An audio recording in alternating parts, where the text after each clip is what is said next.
Welcome back to Darlington in the Mountain Dew Southern 500, the 54th edition of Labor Day Classic. Some interesting moments early on, several of the big names behind the wall, but out front, the 17 car of Matt Kenseth. Let's take you through the field and start with Matt. Matt Kenseth never won here in Darlington Winston Cup, never scored a top 5 here in Winston Cup. Loves the way the race car is right now. Nice on entry, nice in the middle, Marty.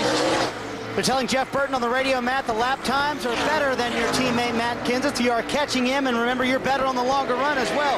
It has been 64 races since Jeff Burton went to victory lane, November of 2001. Bill?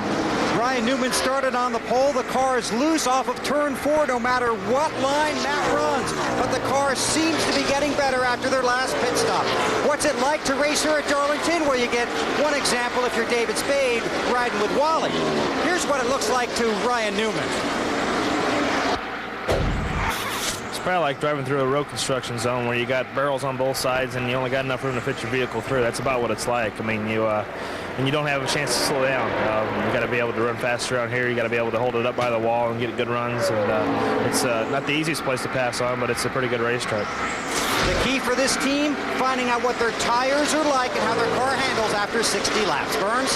That right front tire that came off of Junior's car in that pit stop was okay, but they don't think they have a different problem. They think they just ran over some debris when they passed the 40 car. Matt? Terry Labonte started third, now currently runs in the 5th position in the 5 car. The car has been tight most of the day. The chassis adjustment and air pressure adjustment on the last stop hasn't helped enough, Dave. A little conservative on the first run, according to Jerry Mayfield, radioing to his crew. Just wanted to see what they had. They made a slight air pressure adjustment.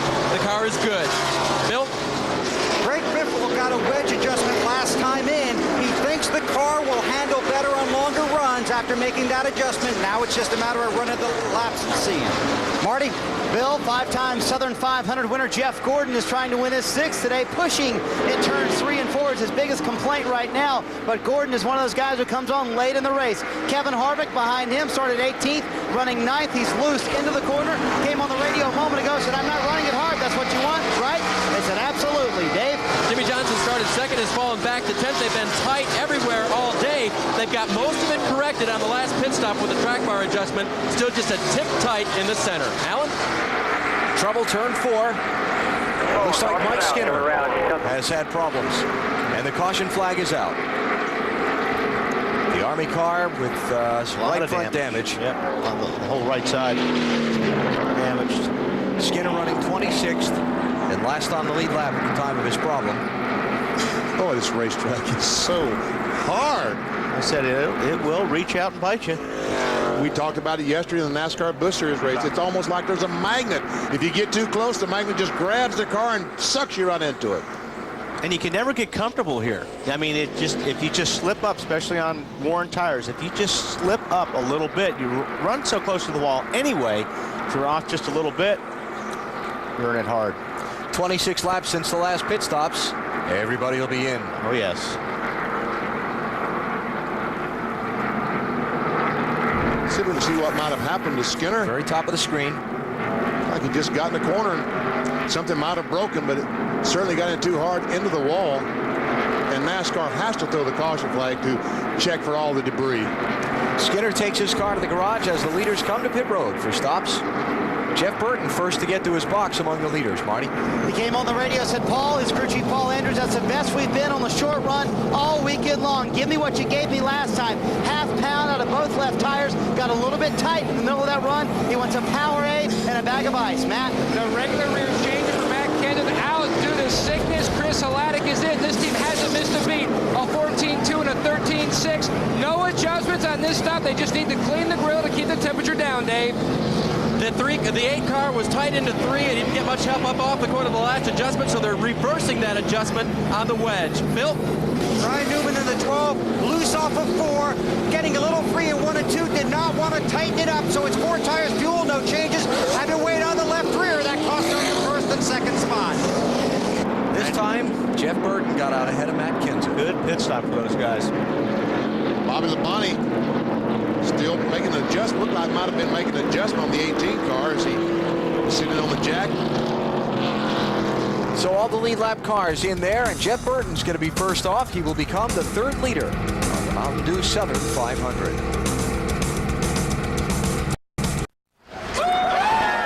That's Kurt Busch's team, who won the McDonald's Drive-Thru Pit Crew Championship at Bristol, fueled by Powerade. Their car spending the least amount of time on pit road among participating teams. 20 grand to them for last week. Michael Waltrip's team continues to lead the season-long standings for $200,000. Fastest on pit road on this set of stops, Jeff Burton's team. Let's meet him. Paul Andrews, crew chief, Concord, North Carolina. Bruce McDermott, Windshield, Palmdale, California. My name's Ryan Biscaglio, front tire carrier from Lake Worth, Florida. Donnie Brown, front tire changer, Wilkesboro, North Carolina. David Cox, Jack Mann, Statesville, North Carolina. Chip Good, rear tire carrier, Statesville, North Carolina. I'm Jason Myers. I'm the rear tire changer, and I'm from Arvada, Colorado. Joe Kawasowski, gas man, Spotswood, New Jersey. Eric Slade, Ketchikan, Hillsdale, Michigan. The guys that got the job done best for the new leader, Jeff Burton. And here comes Matt Kenseth, already trying to take that lead down the backstretch. Jeff says, come on, Matt, let me lead a couple of laps here. Not to be. Or is it? No. So that was one lap of green flag racing for Kenseth to take the lead back. Burton second, Newman third, Earnhardt Jr. fourth, Kevin Harvick fifth, then Greg Biffle, Jimmy Johnson, Terry Labonte, Jeff Gordon, and Jamie McMurray are in the top 10. Steve Park bouncing off the wall there in turn 2. Yes, it looked that way. Got 25 cars on the lead lap at this point.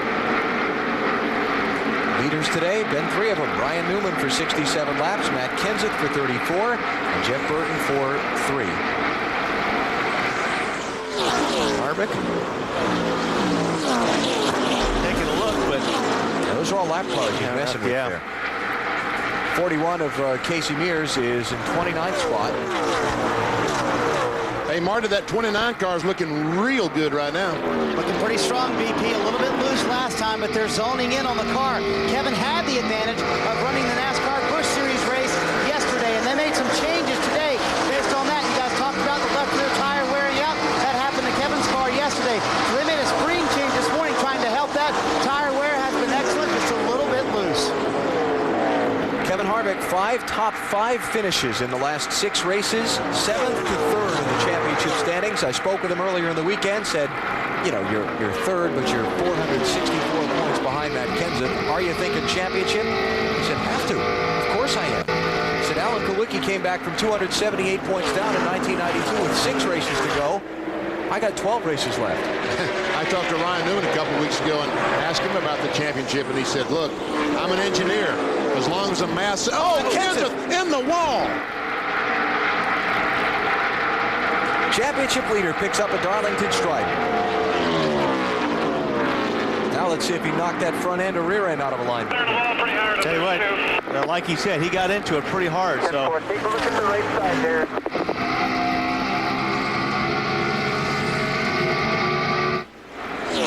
Pretty good. He got no rub though. No rub. That's Mike Allen off the spotter. They told him to take a look as the car went by him, and they told him he's brushed the wall, but there is no tire rub. That's important. It'll take a few laps to figure out how his car's handling and see if he's knocked anything around. a lot of times if you knock the toe out, the steering wheel will be crooked. It looks like the steering wheel's pretty much in the same spot. Matt, what can you tell us? Wally,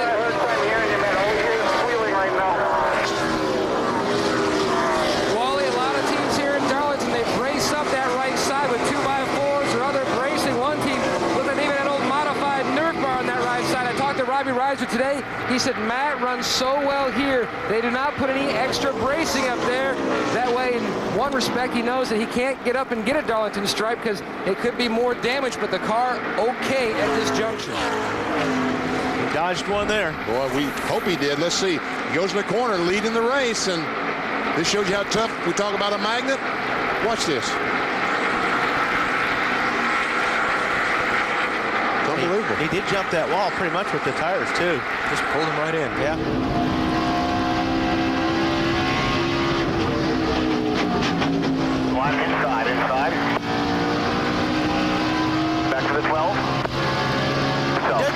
inside. It doesn't look like much, but let me tell you, that's a hard hit. And he's lucky he didn't knock the toe out of that car. Take a ride with him here and see what it...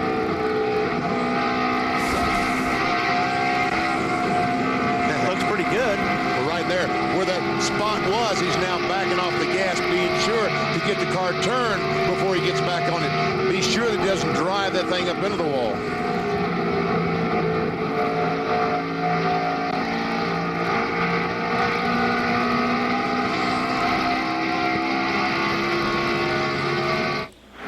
So Matt Kenseth, the championship leader at lap 108, to the stripe in the turn 1 wall. He drops from first to third, though he appears to be at competitive speed at this point.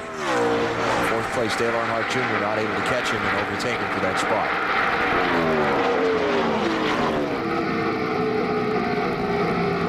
Kenseth does not have very good luck in the Southern 500. He's finished 37th, 33rd, 23rd, and 37th. From 99 to 2002. Jeff Burton.